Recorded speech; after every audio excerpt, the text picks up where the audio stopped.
Hola, le doy la bienvenida al primer episodio de Moléculas con Historia. Hoy te voy a hablar de una molécula, pero no de una molécula cualquiera. Una molécula que prometía energía, enfoque y productividad. Una que impulsó a millones de soldados y ayudó a conquistar un país entero en apenas unas semanas.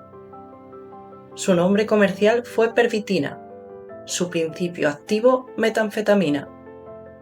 En este episodio vamos a seguir el rastro de esta molécula desde su síntesis en un pequeño laboratorio hasta su uso masivo por el ejército nazi. Veremos cómo pasó de ser una promesa médica a una herramienta de guerra, cómo alimentó la maquinaria del Tercer Reich y cómo terminó dejando una huella imborrable en la historia del siglo XX. Prepárate para una historia tan fascinante como perturbadora. Un científico japonés en Alemania. La historia comienza a finales del siglo XIX, cuando los químicos orgánicos empezaban a explorar nuevas moléculas.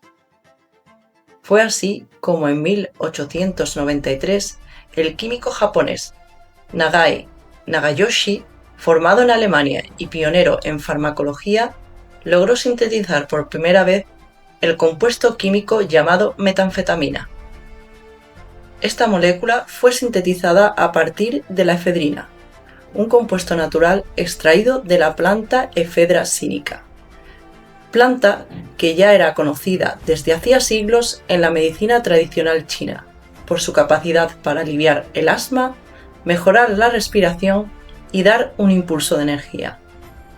Años después, en 1919, otro científico japonés, Akira Ogata, aplicando un proceso de reducción química con yodo y fósforo rojo, obtuvo metanfetamina en forma cristalina, la cual sería la base de lo que décadas después se conocería con el nombre de crystal meth. Esta nueva metanfetamina cristalina era altamente soluble en agua, tenía una potente acción estimulante y era más fácil de producir a gran escala. En un principio, la metanfetamina fue estudiada como posible tratamiento para la narcolepsia, la depresión y el asma. Sin embargo, su capacidad para suprimir el apetito y mantener la atención la hizo especialmente atractiva en el mundo médico y farmacéutico de entreguerras. De este modo, lo que en un principio nació para beneficiar la salud, terminaría transformándose en algo muy diferente. La pervitina en Alemania. En la Alemania de los años 30, la metanfetamina encontró un ecosistema perfecto para crecer. El país se encontraba en plena recuperación tras la Gran Depresión, y el régimen nazi impulsaba un modelo social basado en la autosuperación, la disciplina, la eficiencia y la entrega total al Estado. Fue en este contexto que en 1937 la farmacéutica Tendler-Berke, con sede en Berlín, introdujo en el mercado un nuevo producto llamado Pervitin. Unos comprimidos blancos, fáciles de consumir, con un principio activo que prometía eliminar el cansancio, agudizar la mente y levantar el ánimo. La campaña publicitaria para la comercialización de la pervitina fue agresiva, moderna y muy eficaz. En revistas y periódicos se podía ver a estudiantes aplicados, secretarias sonrientes y amas de casa incansables. La metanfetamina no se presentaba como una droga, sino como un suplemento saludable, algo así como una vitamina del siglo XX. Uno de los productos más llamativos fueron los bombones de pervitin, de la marca Hildebrand, dirigidos principalmente a mujeres. Eran pequeñas dosis de metanfetamina camufladas en bombones de chocolate. En una época en la que se esperaba que las mujeres fueran trabajadoras, madres y amas de casa ejemplares, la pervitina se presentaba como una aliada práctica para cumplir con todo. La pervitina se vendía sin receta en farmacias, incluso se distribuía de forma gratuita en campañas promocionales. Alemania, sin saberlo o sin querer verlo, comenzaba a convertirse en una sociedad dopada. Llega la guerra y la pervitina entra en combate. Con el estallido de la Segunda Guerra Mundial en 1939, la pervitina pasó de las farmacias al frente. El ejército alemán adoptó esta sustancia como parte de su estrategia logística y táctica.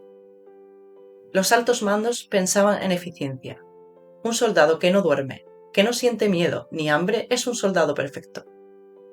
Esta visión coincidía con los primeros informes médicos que recomendaban el uso de la pervitina para superar el agotamiento extremo y mantener la moral alta en el ejército.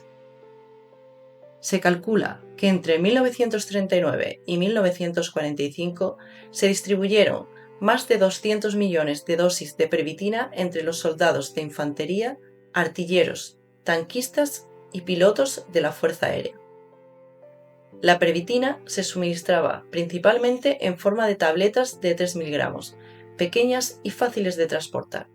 En algunos casos también se entregaba en forma de chocolatinas, especialmente destinadas a pilotos y conductores. Los efectos de la metanfetamina eran casi instantáneos: alerta, euforia, pérdida del miedo, agudeza visual y auditiva e incremento de la confianza. Los soldados podían marchar durante 36 horas seguidas sin dormir ni comer. Para muchos era como tener superpoderes, al menos por un tiempo. La guerra relámpago. Uno de los momentos claves donde la pervitina mostró todo su potencial y su peligro fue la invasión de Francia en 1940. La operación militar, conocida como la Guerra Relámpago, consistía en ataques rápidos y contundentes para desorganizar completamente al enemigo antes de que pudiera reaccionar. Siguiendo esta estrategia, las tropas alemanas cruzaron la región montañosa de las Ardenas, considerada intransitable, en tan solo 3 días. Marcharon día y noche sin detenerse. El apoyo químico fue fundamental. La metanfetamina permitía a los soldados superar el agotamiento, ignorar el hambre y mantener un estado de alerta de manera artificial. Algunos informes emitidos por el ejército hablaban de soldados que no durmieron durante 3 o 4 días seguidos. El 14 de junio, apenas 6 semanas después del inicio de la ofensiva, las tropas alemanas entraron en París. Muchos historiadores coinciden en que la metanfetamina aumentó la resistencia física de las tropas, contribuyendo a la rapidez del avance. Fue una guerra relámpago alimentada por una droga. El precio de la droga milagrosa. Sin embargo, lo que al principio parecía una ayuda milagrosa, pronto mostró su lado más oscuro. Los soldados comenzaron a sufrir insomnio crónico, arritmias, sudoración excesiva e incluso pérdida del juicio. Con el tiempo, estos efectos se agravaron y aparecieron cuadros de paranoia, alucinaciones y brotes de agresividad.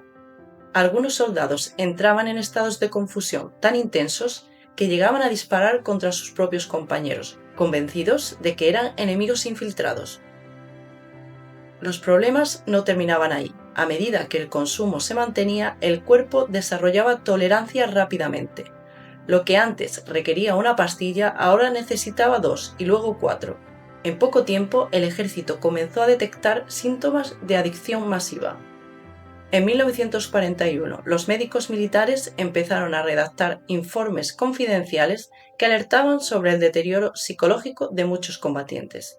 Algunos soldados terminaban incapacitados, otros completamente dependientes. Hubo intentos de limitar la distribución de pervitina entre los soldados, pero el aparato bélico necesitaba resultados inmediatos y para ello la droga tenía que seguir fluyendo. La pervitina en la División Azul. En 1941, España, aunque oficialmente neutral, envió una unidad de voluntarios al frente oriental para combatir junto a los alemanes contra la Unión Soviética, la llamada División Azul. No existen registros oficiales que indiquen que la pervitina fuera distribuida sistemáticamente entre los soldados españoles. Sin embargo, al compartir campamentos, suministros y operaciones con unidades del ejército alemán, es altamente probable que muchos accedieran a la droga. Algunos testimonios de soldados españoles hablaban de pastillas blancas ofrecidas antes de marchas forzadas o durante las noches interminables en el invierno ruso. A diferencia del ejército alemán, donde la distribución de metanfetamina fue masiva, entre los españoles el consumo fue más restringido y puntual, aunque dejó rastro en la memoria de algunos veteranos. El final de la guerra. Tras la guerra, la pervitina fue prohibida en Alemania, pero su historia no terminó ahí. Muchos veteranos continuaron usándola durante años y la sustancia comenzó a circular por canales ilegales. En Japón y Estados Unidos surgieron situaciones similares con derivados de la metanfetamina. En Japón, el uso civil de metanfetamina se disparó tras la Segunda Guerra Mundial, llegando a convertirse en una auténtica epidemia en la posguerra. En Estados Unidos, esta droga también tuvo distintos usos a lo largo de las décadas posteriores.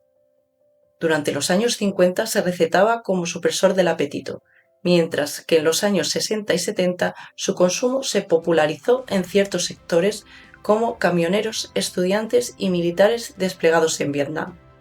Todos estos episodios fueron pasos en la evolución de la droga hasta llegar a los años 90, cuando la ya popularizada Crystal Meth surgió como una de las drogas más peligrosas y adictivas del planeta. Lo que comenzó con aquel pequeño comprimido blanco que en 1968 empezó a circular por las farmacias de Berlín, inició una historia que llegaría hasta nuestros días. Cierre y reflexión final. La historia de la pervitina nos muestra cómo la ciencia puede cruzar fronteras éticas cuando se le pone al servicio del poder. Una molécula que nació como un fármaco para tratar enfermedades se convirtió en una herramienta de guerra y en un problema mundial que llega hasta nuestros días. Y aunque hoy la química ha avanzado enormemente, hay una pregunta que debemos hacernos. ¿Dónde está el límite entre el progreso científico y su mal uso? Gracias por acompañarme en este primer episodio de Moléculas con Historia. Si te gustó, compártelo, deja un comentario y suscríbete para no perderte el próximo episodio.